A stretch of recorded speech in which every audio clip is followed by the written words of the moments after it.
Good morning, and it's good to have y'all here with us today. And I wanted to have this press conference for the purpose of releasing the call that we will be presenting to the legislature. In this call that we will be giving to the legislature this morning, there are several items in it that I think are very important. But for this entire last 6 or 8 months, we have been working tirelessly. I've worked with our legal team, with our finance office. We have spent many hours on how we can fundamentally change the way we budget in the state. That has always been our goal. It still remains our goal. Trying to solve the problem just year by year is not the answer. And I believe that the legislators that I have met with since the session ended, which has been most of the legislators, they are ready to solve the problems of the state of Alabama. I have been very proud of them. They came, they spent time with me, I spent time with them, I listened, they listened, and I truly believe that they're ready. I truly believe that the members that I spent the time with here, they are ready to solve problems in this state. And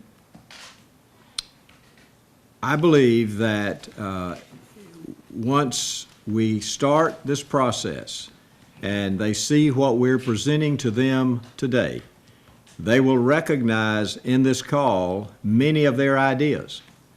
And their ideas include things, for instance, combining budgets, things like unearmarking. Obviously, we have to have revenue.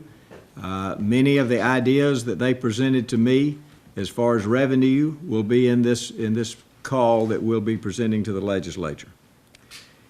First, we will present to the legislature their budget that they passed at the end of this last session. And what we did is we took the budget as it was, and then we added the conditionals, which were in the budget, and then we added just a few more items that they left out when they passed the budget sometime in a month or so ago. So we're going to present their budget back to them and add things to it that are necessary to really have the essential services of the state that the people of Alabama expect. The second thing that I would like to say is that we're going to expressly exclude gaming in this call. Especially gambling facilities, casinos, this type of gambling, we're going to exclude in the call. So we believe then it will take a 2/3 vote of the legislature to overcome this part of the call. A part of the call will be budget reform. In the budget reform, we will move the use tax, and we've talked about this for months. Because we need growth money in the general fund, we will move all of the use tax from the Education Trust Fund over to the general fund. As I've said, we will unearmark certain taxes, and in fact, the number of taxes that we've looked at thus far are approximately $640 million. So this is significant. So we will unearmark certain taxes. Legislation will be presented also to allocate where we will spend the BP money. And there is an agreement that I have with leaders of the both the houses, and this money that we will receive from BP, as far as the economic damages are concerned, will be used to pay off debts. I don't think there's anything more conservative than paying debts.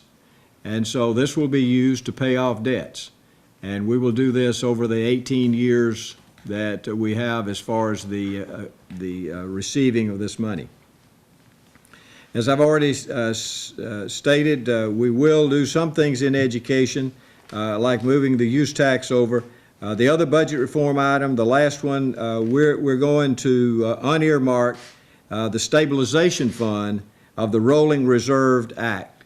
And that money will then be available for the budget that we will be presenting in 2017, because at that time we will know exactly how much is in the stabilization fund. So we will be unearmarking that. We will also increase growth revenue. We will do this by offering a bill that will relate to business privilege tax. There will be a slight increase in business privilege tax for the very large companies, but we will be protecting so many of the small businesses out there, in fact, probably 100,000 of LLCs, anyone making less than $10,000 a year in their LLC will not even have to file an income tax form. So there will be some tax cuts in this, but the larger corporations will pay more. Legislation will also be offered that will levy a tobacco tax. In this tobacco tax, it will also include the e-cigarettes, which are just pure nicotine. So that will also be taxed. There will be legislation to amend the individual income tax deduction paid under the Federal Insurance Contribution Act, FICA. This will be eliminated, and in our package that we're going to present. What I'd like to say is this is one that's hard to explain, but I must say that no one will pay more than $276 by calculation, even at the highest income levels. So it's not an egregious tax. If the legislature chooses not to use that to backfill, and this is to be used to backfill the movement of the use tax over, if they choose not to do that, then we are offering a soft drink or a soft drink product tax that they can choose rather than the FICA deduction elimination. There will also be a bill that we presented in the last session that will eliminate withholding tax exemptions for employees when they fill out their income tax.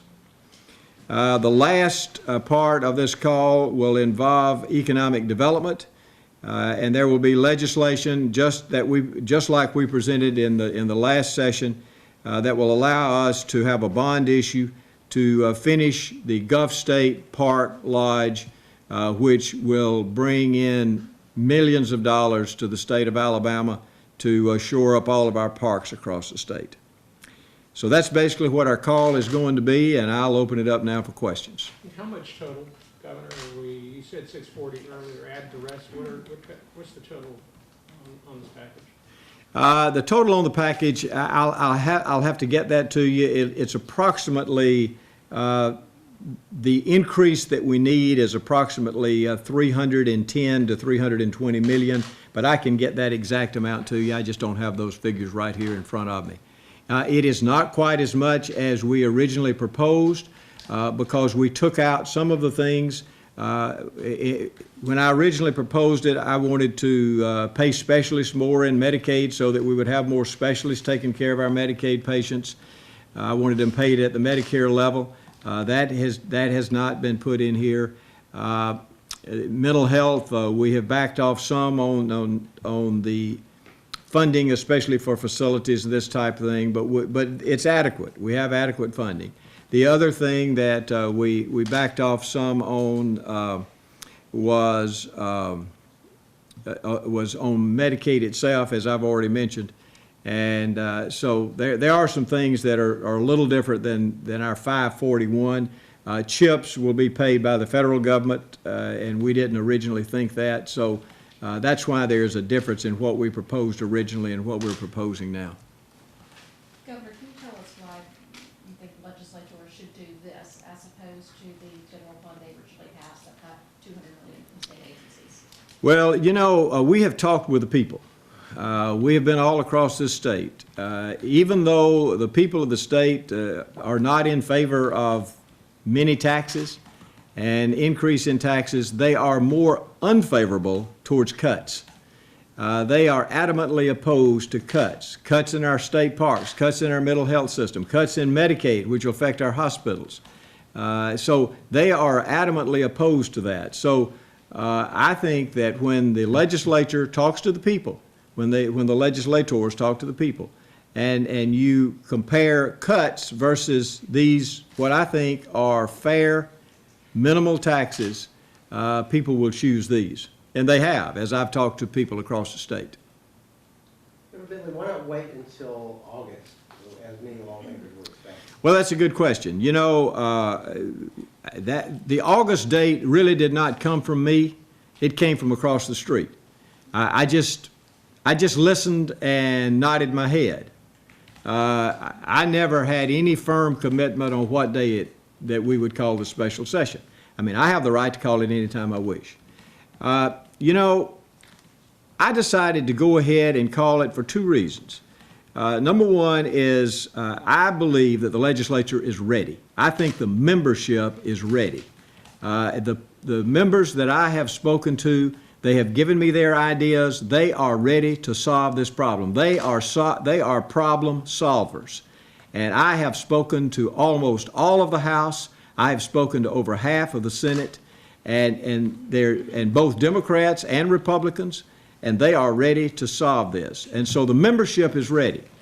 The second reason that I decided to go ahead and call it is to take the pressure off of our membership of the legislature related to the gambling issue. It's building up, and there is going to be a tremendous amount of pressure put on all legislators that will relate to gambling. And that's been the problem in the last session. In the last session, it tainted our session. And so I wanted to basically surprise. This is an element of surprise. And so the legislature's ready. We need to go ahead and really solve this and get in and get out as quickly as we possibly can. But, Governor, that's not apparently going to happen. Senator Marsh has said that he expects a 3-week delay. Have you had a chance to kick that around with him? Do you have some reason to believe he is going to change his mind? You know, the Senate has not been quite as ready as the House for this, but the House has really taken the leadership, I think, on this issue. But I believe that the senators, the ones that I have spoken with,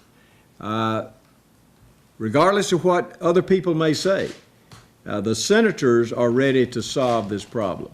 You think they'll override the effort to adjourn? No, I don't know about that. If they do adjourn, you know, they have 30 days. You know, this will be their right and their prerogative if they want to do that.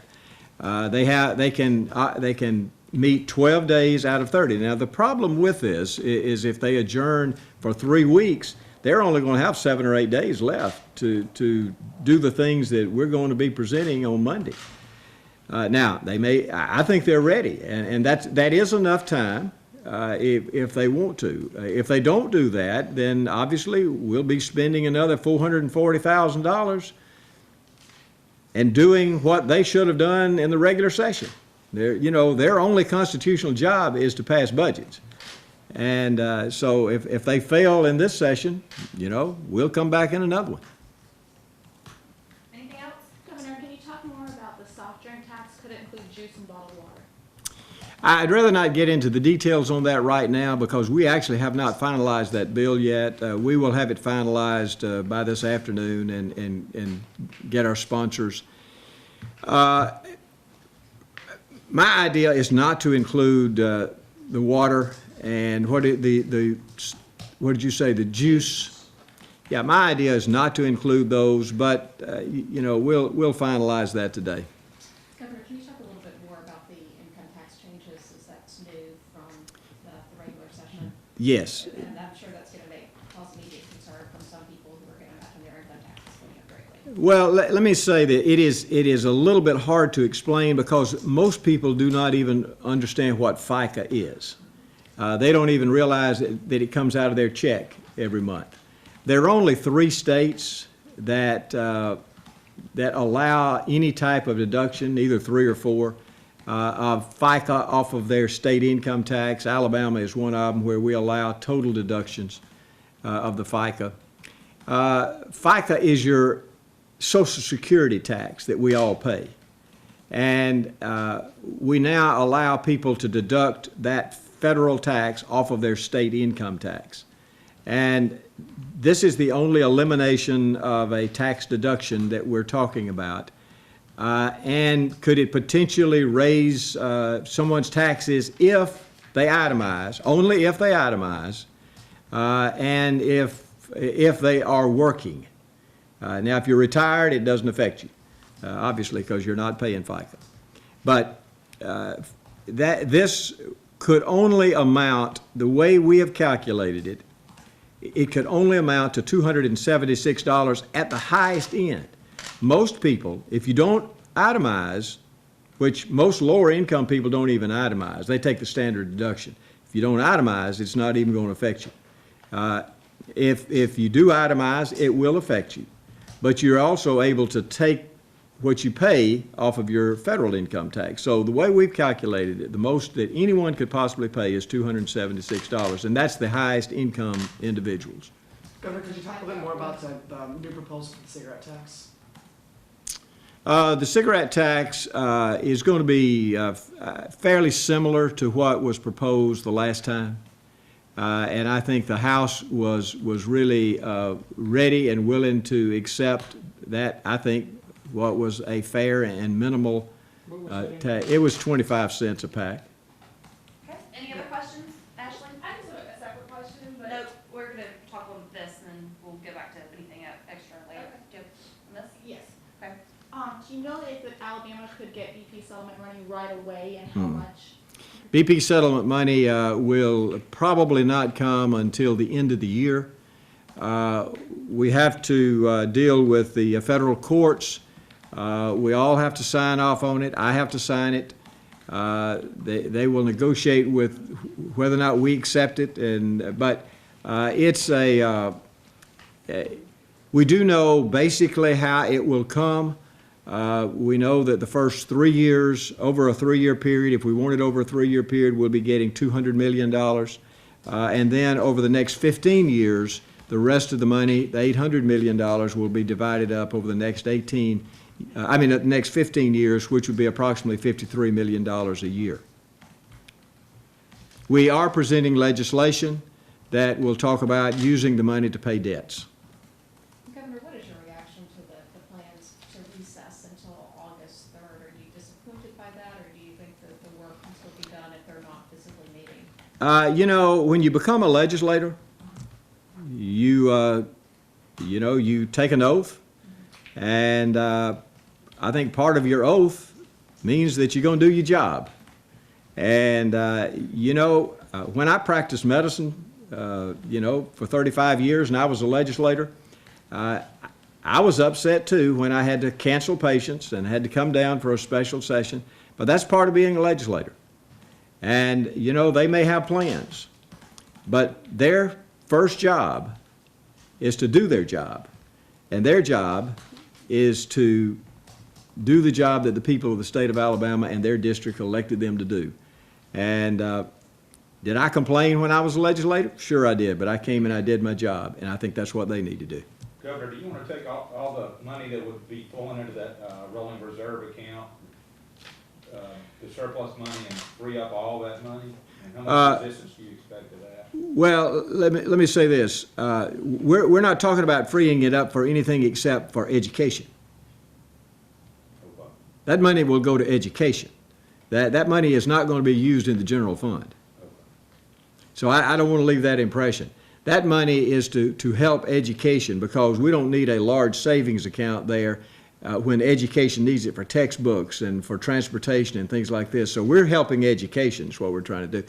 This is a bill that Representative Poole, the chairman of the Education Appropriations Committee, and also Senator Tripp Pittman. They've agreed on this. We agreed. We worked on this together. And so it's going to be basically the same bill that was presented in the session. Okay, any other questions? Do you believe an agreement will be reached in one special session? I hope so. And if they throw back a budget to you that looks similar to what they tossed your way 5 weeks ago? Well, they'll have to override my veto. Okay, all right, thank you, thanks everyone. Hey, thank y'all. And we have copies of what's in the governor's call to hand out, so Yeah. Jasmine will have specifics as you're walking out. And the bills themselves, we will finish those up today, and y'all should have copies of those by Monday. Okay.